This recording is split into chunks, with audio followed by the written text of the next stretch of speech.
Welcome to the deep dive. Today, we're embarking on a really fascinating exploration. It's a critical part of decentralized finance, and it's specifically tailored for you, our listener. You've sent us this stack of sources, all pointing towards something called Spark Protocol, and, well, you want to unravel its complexities. So our mission for this deep dive is pretty straightforward.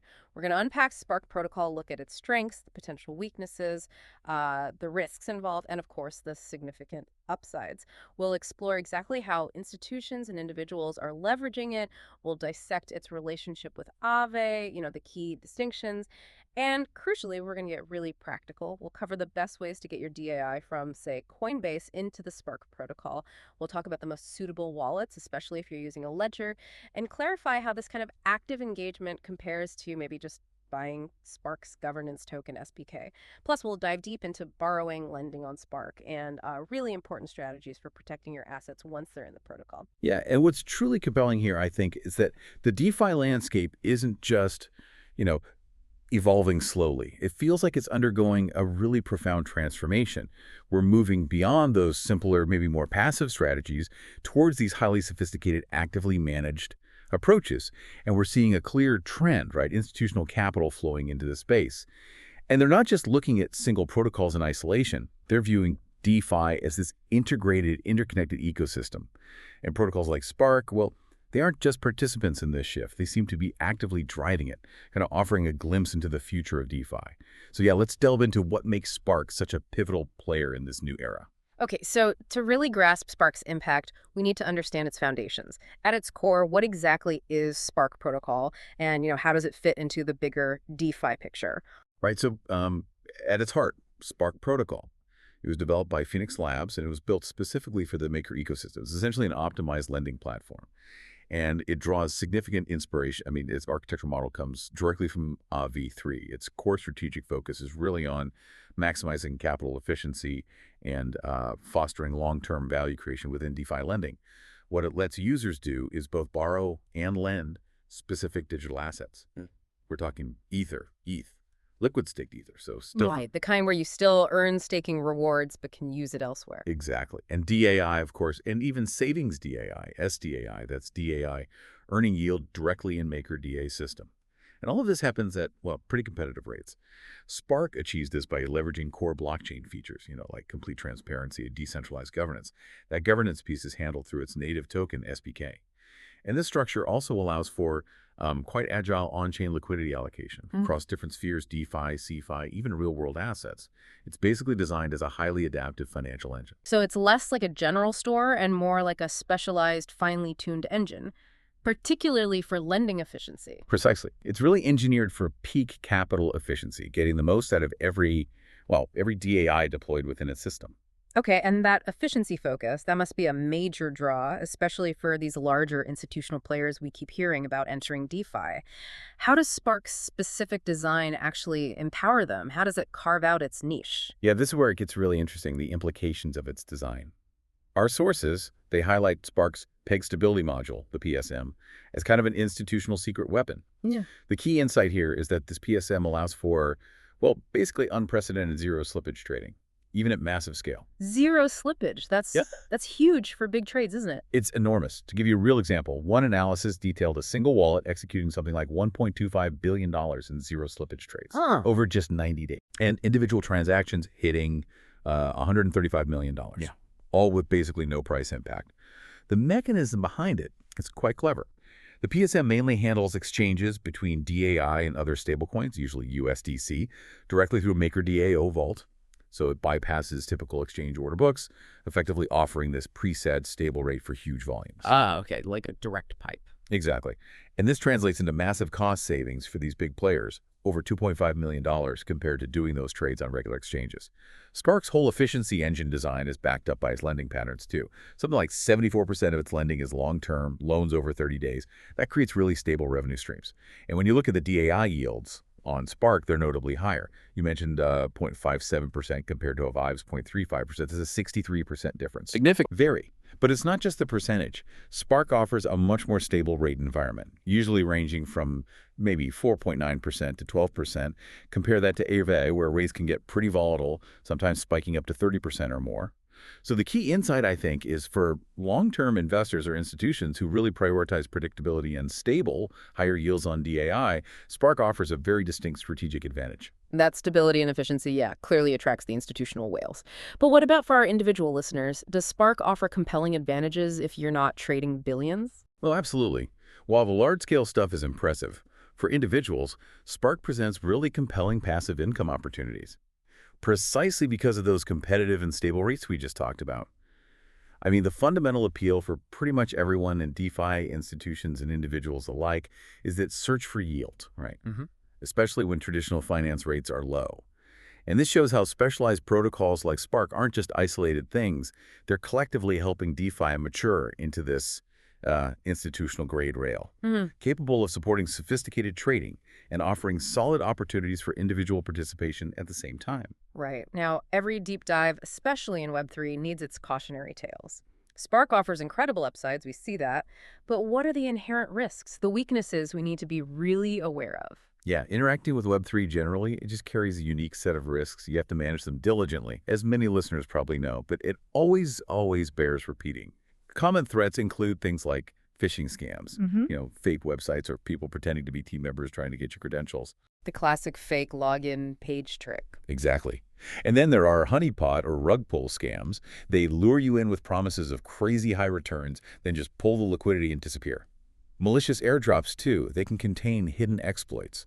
So it's absolutely crucial to only interact with airdrops from sources you've thoroughly vetted and trust. Double-check URLs constantly before connecting your wallet. And, maybe most importantly, never ever share your private keys or your seed phrase with anyone, period. When you're looking at any DeFi project, do your homework, look for independent security audits if they're available. You mentioned the seed phrase. What's the absolute best practice there? The single most critical thing for protecting your crypto is safeguarding that seed phrase. Write it down, on paper. Never store it digitally. Store it securely, ideally in multiple physical locations. A fireproof safe is good. Some people even use those metal fireproof recorders for extra durability against fire or water. So definitely not on your computer or phone. Or in the cloud. Absolutely avoid storing it digitally. Computers, phones, cloud services, they're all vulnerable to hacking. Password managers, while they offer strong encryption, still represent a digital attack surface for something as critical as your seed phrase. Physical is best here. Okay. And what about using centralized exchanges like Coinbase versus going directly into DeFi? Any drawbacks there? Well, centralized exchanges are convenient for getting started, sure. But if your goal is deep DeFi engagement, there are drawbacks. You might miss out on certain rewards like staking yields, governance votes, or maybe specific token distributions like Spark drops. Exchanges can also, remember, pause transactions or withdrawals whenever they choose. That can be really critical during market volatility. Good point. And another common pitfall, sending wrapped tokens like wrapped ETH or wrapped Bitcoin to an address expecting the native token. You need to unwrap them first, or you could lose those funds. So the general rule for any crypto transaction, especially moving from a CEX to a self-custody wallet for DeFi, if you're ever unsure, just send a tiny test amount first. Confirm the address, confirm the process works, then move the larger amount. Makes sense. Test twice, transfer once. Okay, so we noted Spark is modeled after Aave v3. Sounds close. But what does that really mean in practice? How does Spark uniquely connect with Aave, and what are the key differences if you're choosing between them for a strategy? Right. If we connect this back to the bigger picture, the data really shows that institutional investors and sophisticated individuals, too, are seeing DeFi as this whole integrated ecosystem, not just separate protocols. So while Spark is meticulously designed for that capital optimization and long-term value, Aave, being older and bigger, holds a significant scale advantage. It boasts a user base and transaction volume that can be, 7 times greater than Spark's. So Aave has the network effect. It definitely has a larger network effect right now, yeah. And Aave is particularly dominant in short-term lending. Around 32% of its activity is loans under 24 hours. It also handles billions in flash loans, often used for MEV operations. Minor extractable value, the complex stuff. Exactly. Transaction ordering for profit, arbitrage, liquidations. Highly complex but lucrative. Spark, on the other hand, as we discussed, really specializes in and excels at long-term lending. That 74% figure for loans over 30 days is quite telling. So this highlights a really crucial strategic insight. Protocols can specialize and integrate. It's not always about choosing one over the other. More about using the right tool for the job. Precisely. You might use Ape for quick, high-volume short-term plays, and then use Spark for generating stable, long-term yield on assets like your DAI. They can complement each other in a broader strategy. That clarifies the strategy side beautifully. Now, let's get down to the nitty-gritty our listener asked about. How do I get my DAI from Coinbase over to Spark? And which wallets work best, especially with a ledger? Right, the practical steps. Okay, first off, security. The sources consistently strongly recommend embracing self-custody. That really means using a hardware wallet. Like a Ledger Nano X or S? Or a Trezor? Exactly. Those are kind of the gold standard. They keep your private keys completely offline, isolated on a secure chip, makes them extremely resistant to online hacking. You need to physically confirm transactions. Adds that crucial extra step. It does. Now, if a hardware wallet isn't immediately feasible, there are good, secure software wallets. Options like Bifrost, MetaMask is very popular, Solidify, Brave Wallet, Decent, Encrypt, SafePal. You really need to do your own research on these. Find one that fits your needs regarding security features, how easy it is to use, and importantly, its compatibility with the Ethereum ecosystem, which is where Spark primarily operates. Okay, got it. And the actual transfer, DAI from Coinbase to the Spark protocol. Yeah, so while the sources don't give us step-by-step for every single exchange, the best practice is consistent. First, make sure you're sending your DAI over the correct network. For Spark, that's typically going to be the Ethereum mainnet. Watch out for those gas fees. Definitely be mindful of Ethereum gas fees that can fluctuate wildly. The process usually involves copying your self-custodial wallet's DAI receive address. You'll find this in MetaMask or your Ledger Live app connected to MetaMask, for example. Paste that address very carefully into the withdrawal section on Coinbase. Double, triple check it. Then, and this is crucial, always send a small test amount first. The test transaction again? Can't emphasize it enough. Send maybe $1 or $2 worth of DAI, wait for it to arrive in your self-custody wallet, confirm it's there. Yeah. Then you can proceed with sending the larger amount. It just mitigates that risk of a typo costing you everything. Right. Once the DAI is in the wallet. Once the DAI is safely in your self-custodial wallet, you then go to the Spark protocol website, make sure it's the official one, connect your wallet, MetaMask or Ledger via MetaMask, etc., and then you can deposit your DAI to start earning yield or use it as collateral. Perfect. That brings up another important distinction for maybe newer users. What's the fundamental difference between just buying SPK tokens on Coinbase versus actively using your DAI in the Spark protocol? That's a great question. And yeah, it's crucial for understanding how you can participate. When you buy SPK tokens on an exchange like Coinbase, you're buying the native governance token of Spark protocol. This token has specific uses. You can stake it, potentially earn rewards from that. It gives you voting rights in the protocol's governance. You get a say in how Spark evolves. And it might be used for things like liquidity mining or farming, providing liquidity to earn more SPK. So you're becoming like a shareholder in a sense. Yeah, kind of, yeah. You become a stakeholder in the protocol's future and its governance structure. It's an investment in the protocol itself. However, when you use your DAI within the Spark protocol, depositing it to earn interest, or using it as collateral to borrow other assets, you're actively engaging with Spark as a financial platform. Using its core services. Exactly. You're leveraging its lending and borrowing capabilities. These are really distinct forms of participation, and they come with different risk-reward profiles. Buying SPK is about ownership, governance, and potential token appreciation. Depositing DAI is about actively using the DeFi money market that Spark provides to generate yield or access loans. Okay, crystal clear. So once we have our DAI securely in our wallet, connected to Spark, let's dive into the core functions. How exactly does the borrowing and lending work on Spark? And crucially, what are the best tips for protecting assets while they're deployed in the protocol? Right. On the lending side, it's pretty straightforward. You deposit your supported assets, DAI, ETH, STETH, into the Spark protocol. In return, Spark offers you those competitive yields we talked about. As we noted, DAI yields can be significantly higher, sometimes 63% more than EVE, thanks to Spark's structure and focus. For borrowing, you use those assets you deposited as collateral. The interest rates you pay on borrowed assets are dynamic. They adjust constantly based on supply and demand within the protocol's reserves. So if lots of people want to borrow DAI, the rate goes up. Exactly. More demand, higher borrowing rate, less demand, lower rate. It's a market mechanism. Now, a really key feature for optimizing your capital, especially if you're borrowing, is Spark's efficiency mode, or E-mode. E-mode sounds powerful. It kind of is. Think of it like a turbo boost for your collateral, but only under specific conditions. It's particularly useful for correlated crypto pairs. The classic example is ETH and Rust-wrapped stake Ether. E-mode uses this inbuilt risk parameter engine. When it detects a strong price correlation between the asset you've deposited as collateral and the asset you want to borrow, it activates what they call an overlock module. This basically lets you borrow more against your collateral or achieve a better borrowing rate, because the risk of liquidation is lower when the two assets move closely together.